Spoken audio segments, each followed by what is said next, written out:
88,000 महात्माओं का प्रतिनिधित्व करते हुए शौनक ऋषि ने सूत जी महाराज से 6 प्रश्न किए हैं। महाराज, पुराण बहुत है, शास्त्र बहुत हैं, देवी देवता भी बहुत हैं, किनका आश्रय लें कि सरलता पूर्वक जीवों का कल्याण हो जाए, ये प्रश्न है। और कहा महाराज, कलयुग में लोगों की जो बुद्धि है, विवेक है, ये कम हो जा रहा है। तो गुरुदेव कृपा करके ये बताएं कि सरलता के साथ जिससे हम समझ जाएं और हमारा कल्याण हो जाए। पहले के लोग इतने तीव्र बुद्धि के होते थे कि एक बार कोई वेद मंत्र बोले और ब्राह्मण का बालक सुनता था तो उसको कंठस्थ हो जाता था। लेकिन अब रात भर पढ़िए, सुबह में भूल जा रहे हैं। तो कहा महाराज, मंदाह सुमंद मतयो मंद भाग्यायुपद्रुताः। कलयुग में लोगों का विवेक बुद्धि कमजोर हो गई है, और जब बुद्धि कमजोर हो जाएगी, भजन कमजोर हो जाएगा, तो भाग्य अपने आप बिगड़ जाएगा। भाग्य बनता कैसे है? भगवान के भजन से बनता है। और भगवान का भजन होता कब है? बोले जाने बिनु न होई परतीति। बिना जाने भगवान से प्रेम होगा नहीं। और जानोगे कब? बोले बिना विवेक का जान नहीं पाओगे। विवेक मिलेगा कब? विवेक तो मिलेगा कब? बोले सत्संगत, बिना सत्संग के विवेक नहीं प्राप्त हो पाएगा। और जब ये सब नहीं प्राप्त हो पाएगा तो भाग्य अपने आप कमजोर हो जाएगा, तो भाग्य के कारण दुख मिलेगा। महाराज क्या करें? और कहा, भूरीणि भूरि कर्माणि श्रोतव्यानि विभागशः। जिसके पास जाइए महाराज, वो नया नया मार्ग बताता, कैसे कर लो तो ये हो जाए, ऐसे कर लो तो ये हो जाए। कोई तंत्र की क्रिया बताता है, कोई मंत्र की क्रिया बताता है, कोई यंत्र की क्रिया बताता है, कोई ये पूजा बताता है, कोई वो उपचार बताता है। महाराज करें क्या? और कई लोग कहते हैं कि भगवान के बहुत अवतार हुए हैं, कई लोग कहते हैं भगवान के 10 अवतार हुए हैं, कई लोग कहते हैं भगवान के 24 अवतार हुए हैं। महाराज सही क्या है? और एक शंका है क्या कि भगवान का अवतार इस धराधाम पर होता क्यों है? क्या कारण है भगवान का अवतार लेने का? और महाराज एक विशेष प्रश्न है कि वास्तव में धर्म क्या है, किसे धर्म कहा जाता है? ध्यान दीजिएगा। इसलिए परम आवश्यक होता है कथा सुनना। जानते हो, अब आप लोग बैठे हो, अपने आप से कल्पना करिएगा कि धर्म क्या है।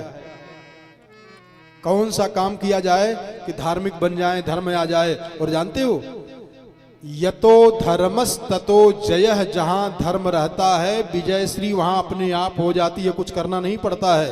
लेकिन अब हम लोगों के जीवन में भ्रम है। क्या भ्रम है? ये धर्म है, ये करूं, ये धर्म है। ये पूछे हैं वास्तव में धर्म क्या है?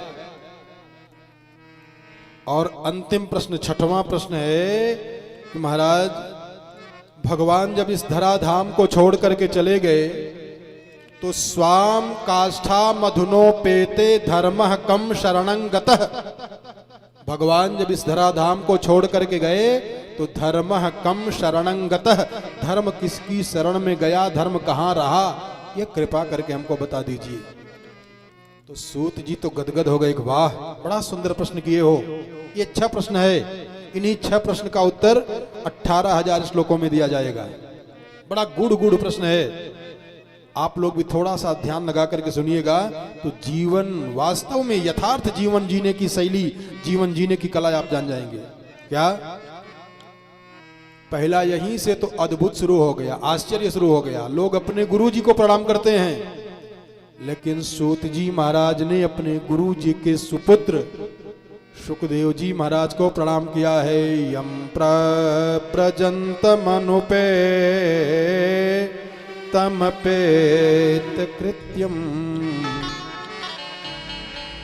द्वैपायनो विरह का तरया जुहाव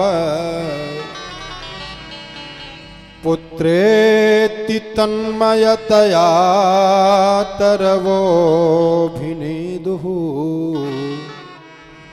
स्तं सर्वभूतहृदयं मुनिमानतोऽस्मि। ऐसे परमहंसों के परम आचार्य जो जन्म लेते ही मान सन्यासी बनकर के जंगल में चले गए, अथवा यम प्रव्रजंतम अनुपेतम अपेत कृत्यम।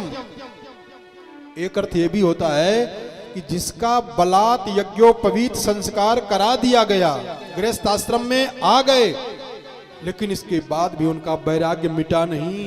द्वैपायनो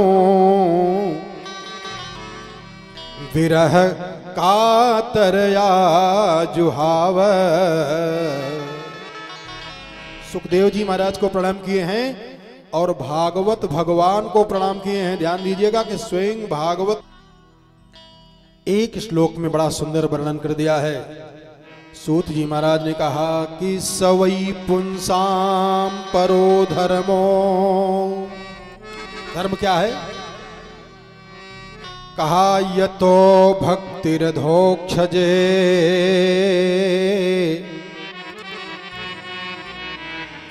जिस क्रिया के द्वारा जीव का भगवान में सहज प्रेम हो जाए, भगवान में मन लग जाए, भगवान में आस्था जुड़ जाए, वही कर्म धर्म है।